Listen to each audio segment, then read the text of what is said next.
মেট্রোতে এসে পৌঁছালাম শিয়ালদা স্টেশন। সেখানে দেখছি আরেকটা কোর্ট আর কি, শিয়ালদা ফুড এক্সপ্রেস বলে এই ক্যাফেটা তৈরি হয়েছে। আমি কিন্তু এতদিন নজরে করিনি, এখন দেখলাম বেশ সুন্দর করে সাজিয়েছে। ওপরে একটা ট্রেনের থেকে নিচটা দেখা যাচ্ছে সুন্দর, আর আমরা উপরে উঠছি। দুটো ক্যাবিনের মতো তৈরি করেছে, একটা ওই দিকটা একটা এইদিকে। ওই দিকেরটা ডান দিকেরটা ভেজ, আর আমরা ঢুকলাম বাঁ দিকেরটা নন ভেজ।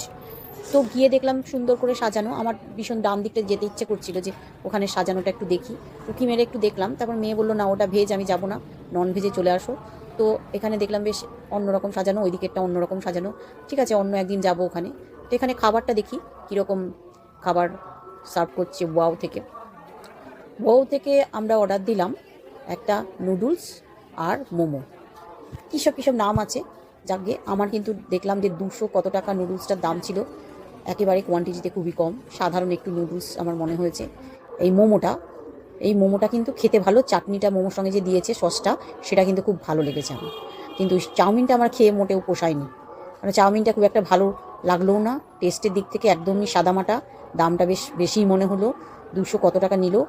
আর চাউমিনটা আমার একদমই ভালো লাগলো না, আর কোয়ান্টিটি খুব কম। এই টাকাতে অনেক কোয়ান্টিটিতে আমরা যে খাবার অর্ডার দিই বাড়িতে, তাতে অনেকটাই বেশি কোয়ান্টিটি থাকে। তো তখন খুব খিদে পেয়েছিল, সে আমরা একটার সময় বাড়িতে খেয়ে বেরিয়েছি, তখন বাজছে 6:30। অত্যন্ত খিদে পেয়ে গেছিলো, তাই খেতে বসে পড়েছিলাম, আর না দেরি করিনি। তো আমার খুব জিনিসটা ভালো লেগেছে, সাজানোটা বেশ ভালো লেগেছে। বেশ একটা ট্রেন ফিল হচ্ছিল নিচ থেকে। একটা সাজানো গোছানো আরেকটা কাফে দেখা যাচ্ছিল, ওই নিচটা আমরা জানালা দিয়ে দেখছিলাম। এটা একটা বেশ একটা ভালো ব্যাপার স্যাপার মনে হয়েছিল। ওয়াও মোমোর সেই ওয়াও ব্যাপারটা খাবারের মধ্যে কিন্তু ছিল না সেইভাবে।